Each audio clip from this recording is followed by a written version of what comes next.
2027 का चुनाव भले ही दूर है, लेकिन समाजवादी पार्टी उसको लेकर के तैयारियों में जुटी हुई है।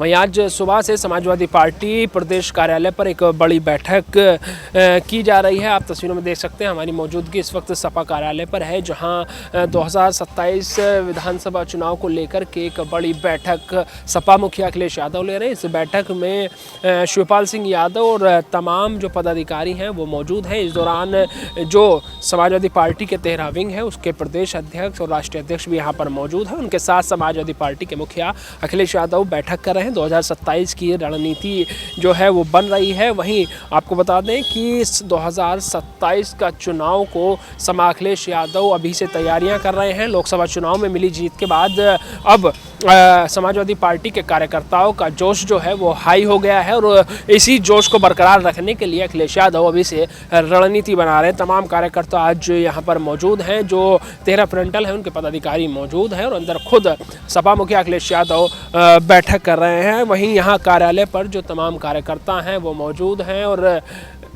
यहाँ पर जो है वो तमाम कार्यकर्ता मौजूद हैं और इनको 27 को लेकर के बैठक यहाँ पर की जा रही है। हालांकि इससे पहले जो है अखिलेश यादव लगातार कई बैठकें कर चुके हैं, लेकिन आज फिर जो है वो बड़ी बैठक समाजवादी मुखिया ने बुलाई है और शिवपाल सिंह यादव साथ में हैं। दोनों चाचा भतीजे जो हैं वो बैठक ले रहे हैं और 27 विधानसभा चुनाव की रणनीति तैयार की जा रही है। हालांकि 2027 चुनाव अभी बहुत दूर है, लेकिन भारतीय जनता पार्टी को उत्तर प्रदेश में एक बार फिर मजबूती नहीं देना चाहते सपा मुखिया। इसी को लेकर के जो है वो बैठक की जा रही है।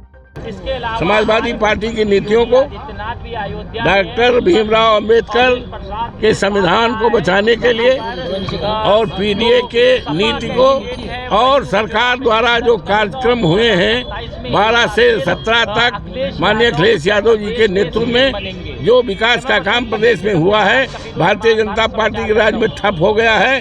इन्हीं सारी बातों को लेकर, उत्पीड़न को लेकर, बाबा साहब भीमराव अंबेडकर के संविधान और उनका जो अपमान कर और संविधान को बचाने के लिए कार्यकर्ताओं को संबोधित किया और निर्देश दिया कि संविधान बचाया जाए और बाबा साहब का अपमान नहीं सहेगा हिंदुस्तान। मिल्कीपुर सीट पर चुनाव होना है। आज मुख्यमंत्री जी फिर एक बार दौरे पर हैं। क्या कहेंगे, किस तरीके से आप लोगों की तैयारी चल रही है? इसी से अंदाज़ा लगा सकते हो कि मुख्यमंत्री जी 4 या 5 बार जा चुके। इसी से अंदाज लगा सकते हो और 16 मंत्री लगे हैं 3 महीना से। इसी से अंदाज़ा लगाया जा सकता है कि भारतीय जनता पार्टी डर में है, दहशत में है और उसको पता है चुनाव बुरी तरह हार रही है, इसलिए लगातार जा रहे हैं। लेकिन उनके जाने का कोई अर्थ नहीं है। क्या कोई वोट का बोरा लेकर जाएंगे? वोट तो हमारा है, हमारे रिश्तेदारों का है। वोट तो हमारे सभी समाज के सभी लोगों का है जो विधानसभा में है। हर जात बिरादरी, हर वर्ग का आशीर्वाद है, सबका समर्थन है। हमें 35 हज़ार वोट से जिताया था। हमें अभी 4 जून को जो चुनाव हुआ है वो हमारे संसदीय सीट में मिलकर वहाँ जिताया था। तो ये जोगी जी जाएं, कुछ देकर आ रहे हैं, केवल भ्रम फैला रहे हैं। इसका कोई अर्थ मिल्कीपुर में नहीं होगा। अजीत सिंह किस तरीके से, अजीत आपके बेटे की? अजीत मेरा बेटा है, कई हज़ार वोट से जीतेगा, 50,000 वोट से, और बुरी तरह से भारतीय जनता पार्टी हारेगी। इसी दहशत के साथ योगी जी हर तीसरे, हर चौथे, हर पचे, हर सते, इसका कोई अर्थ वहाँ पर नहीं है ना सर।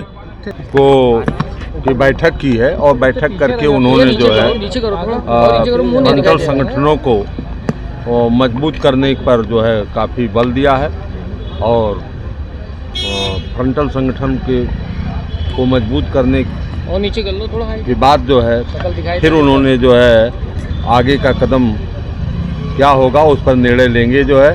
और 2027 के चुनाव की पूरी तैयारी फ्रंटल संगठनों के माध्यम से, जिला के जो है मूल संगठन के आधार पर जो है पूरी तैयारी है।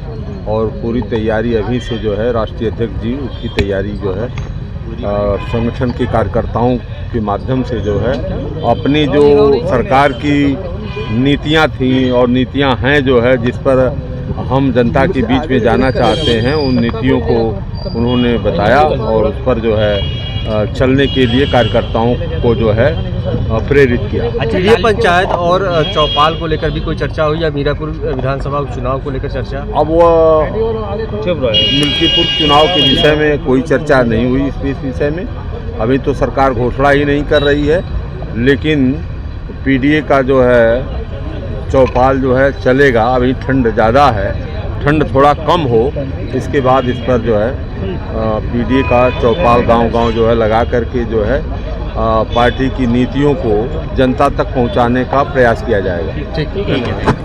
पर भी आज बैठक हुई है राष्ट्रीय अध्यक्ष जी के नेतृत्व में, क्या दिशा निर्देश दिए गए? देखिए, समय समय पे समाजवादी पार्टी के जो संगठन है उनकी बैठक समय समय पे माननीय राष्ट्रीय अध्यक्ष जी लेते रहते हैं और आज फ्रंटल के अध्यक्षों की बैठक हुई। रणनीति कोई टीवी और चैनल पे बताने की आवश्यकता नहीं है, लेकिन ऐसी पुख्ता रणनीति बनी है जिसमें जिस तरीके से 24 में बीजेपी चारों खाने चित हो गई, आईसीयू में पहुंच गई और 27 में बीजेपी वेंटिलेटर पे होगी और बीजेपी हारेगी, हटेगी और माननीय अखिलेश यादव जी पूर्ण और प्रचंड बहुमत के मुख्यमंत्री बनेंगे और पीडीए के नारे को सशक्त करेंगे और संविधान पे हमलावरों को और संविधान विरोधी लोगों को गद्दी से हटाने का काम करेंगे। मिल्कीपुर को लेकर के जो है बीजेपी की तैयारियां तेज हैं, सपा की क्या तैयारियां सर? बीजेपी की तैयारियां तेज कहाँ हैं? वहाँ तो झगड़ा दिल्ली लखनऊ में चल रहा है, वो झगड़ा लड़ रहे हैं लूटपाट का, सब लोग बेईमानी और भ्रष्टाचार का झगड़े चल रहे हैं वहाँ। तो किसने कमा लिया, किसने नहीं कमा पाया। तो यहाँ तो लूट मची है, बीजेपी और योगी और मोदी सरकार में सब लूट रहे हैं। ये लूट मची है, जनता की गाढ़ी कमाई को लूटा जा रहा है और जिस तरीके से आरक्षण खत्म किया जा रहा है, बाबा साहब के संविधान पे हमला बोला है, जिस तरीके से पीडीए का नुकसान किया जा रहा है, पढ़े लिखे लोग बेरोजगार घूम रहे हैं, नौकरियां मिल नहीं रही हैं और जिस तरीके से सरकारी संस्थानों को बेचा जा रहा है और भ्रष्टाचार के तो सारे रिकॉर्ड बीजेपी ने, योगी और मोदी ने तोड़ दिए। पल्लवी पटेल ने एक बड़ा आरोप लगाया है उनके मंत्री आशीष पटेल पर और उनका कहना है कि उनके पास सबूत भी हैं, लेकिन ऐसे मंत्रियों पर कार्रवाई क्यों नहीं हो रही है? अरे वो एक मंत्री थोड़ी ना है, वहाँ अगर जांच करा लो तो प्रधानमंत्री से लेके मुख्यमंत्री तक और मंत्री सब लूटे में लगे हैं।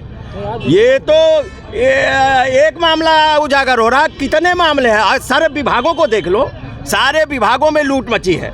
जहाँ झगड़ा हो जा रहा आपस में वो सामने आ जा रहा और तो मामले आ ही नहीं रहे।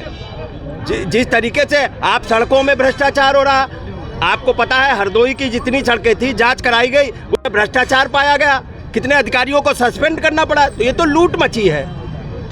की बैठक थी और इस पर 27 की रणनीति तय हुई है। हम घर घर जाकर चौपाल लगा कर के लोगों तक राष्ट्रीय अध्यक्ष जी का संदेश पहुंचाएंगे और भारतीय जनता पार्टी में जो भ्रष्टाचार, अत्याचार, अनाचार चल रहा है उसका उजागर करेंगे। मिल्कीपुर चुनाव को लेकर क्या रणनीति बनी आज? रणनीति सब जगह की एक ही है, हमें चुनाव जीतना है, सरकार को बदलना है और राष्ट्रीय अध्यक्ष जी को मुख्यमंत्री बनाना है, क्योंकि उत्तर प्रदेश के लिए आवश्यक है। क्या क्या दिशा निर्देश दिए गए हैं कि क्या क्या चीज़ें तैयार की गई हैं? वो तो समाजवादी पार्टी की अपनी रणनीति है जो शुरू से चली आ रही है। जनता के बीच में जाना है और उनको जो सब वर्गों को जोड़ने की कोशिश करनी है। संविधान बचाने को लेकर भी कुछ दिशा निर्देश दिए गए हैं या किसी की तैनाती की गई है? संविधान बचाने का एक प्रयास और जिम्मेदार प्रयास हमेशा समाजवादी पार्टी करती आ रही है और संविधान के ही अनुसार हम लोग चल रहे हैं। जो भी आंदोलन, जो भी धरना, जो भी चौपाल होगी वो संविधान के दायरे में होगी। बाबा साहब अम्बेडकर का जो अपमान हुआ है उसको भी हम उठाएंगे। आज शिवपाल जी भी इस बैठक में मौजूद थे। जी हाँ, आदरणीय शिवपाल जी थे, आदरणीय माता प्रसाद पांडे जी थे, हमारे राष्ट्रीय अध्यक्ष थे और संगठन के सारे साथी थे। तो एक तरह से पार्टी के सभी लोग थे जो राष्ट्रीय अध्यक्ष जी का संदेश आगे लेकर जाएंगे। सभी फ्रंटलों के अध्यक्ष भी मौजूद रहे। सभी फ्रंटलों के राष्ट्रीय अध्यक्ष और प्रदेश अध्यक्ष। महिला आप सभा की अध्यक्ष हैं जी, विशेषकर महिला सभा को लेकर क्या बातचीत हुई? महिलाओं की बहुत महत्वपूर्ण भूमिका रही है और राष्ट्रीय अध्यक्ष जी ने ये बात कही भी है चुनाव में। आधी आबादी है, अब तो बड़ी जिम्मेदारी है और सब संगठनों के साथ मिल करके जो रणनीति बनाई गई है उस पर महिलाओं की एक सहभागिता बहुत महत्वपूर्ण रहेगी। तो ये समाजवादी पार्टी की 27 की तैयारियों को लेके क्या कुछ चर्चा करेगी, क्या कुछ दिशा निर्देश जारी करेगा? देखिए 2024 के चुनाव में समाजवादी पार्टी को सफलता मिलने के बाद, ये समाजवादी पार्टी की सफलता इसलिए कह रहा हूँ कि जहाँ समाजवादी पार्टी ने 37 सीटें यहाँ पर जीती लोकसभा की, तो वहीं इंडिया गठबंधन ने 43 सीटें जीती। ये वही उत्तर प्रदेश है जहाँ से समाजवादी पार्टी ने भारतीय जनता पार्टी को आज बैसाखियों पर खड़ा करने का काम किया है। आज हमारे महबूब नेता माननीय अखिलेश यादव जी ने हम तमाम नौजवानों के यूथ फ्रंटल के साथ साथ सारे फ्रंटलों को बुलाने का काम किया था, क्योंकि नेताजी इस बात को कहते थे कि जो पार्टी के फ्रंटल होता है वो समाजवादी पार्टी का एक तरह से सहयोगी दल की तरह काम करता है। इसलिए हम लोगों को हमारे महबूब नेता ने बुला करके हम लोगों को पूरी ताकत के साथ, पूरी निष्ठा ईमानदारी के साथ जुटने का निर्देश दिया है। और ये यूथ ब्रिगेड, लोहिया वाहिनी, छात्र सभा, युजन सभा के नौजवान जिस तरह से 2024 में बूथों पर जा करके उन्होंने काम किया है, ठीक उसी तरह से पूरी मेहनत के साथ जुटने का निर्देश दिया है। और मैं और हम तमाम लोगों ने अपने नेता को ये विश्वास दिलाने का काम किया है कि जिस विश्वास और जिस उम्मीद के साथ उन्होंने हम लोगों को लोकसभा में जिम्मेदारी दी थी उस पर हम लोग खरे उतरे हैं। और वही ये जो जिम्मेदारी आप हमको दे रहे हैं उस पर एक बार फिर से ये उत्तर प्रदेश के नौजवान पूरी उस उम्मीद पर खरा उतरने का काम करेंगे। Thank you. बहरहाल 27 अभी बहुत दूर है, क्या परिणाम होगा, सपा कार्यकर्ता इस पर क्या आगे कार्य करते हैं और अखिलेश यादव क्या रणनीति बना रहे हैं, ये देखने वाली बात होगी। लखनऊ से कैमरा पर्सन बलराम के साथ नावेद माजिद, NTV निष्पक्ष। देश विदेश की ताज़ा खबर पाने के लिए हमारे चैनल NTV निष्पक्ष को सब्सक्राइब करें व बेल आइकन दबाना ना भूलें।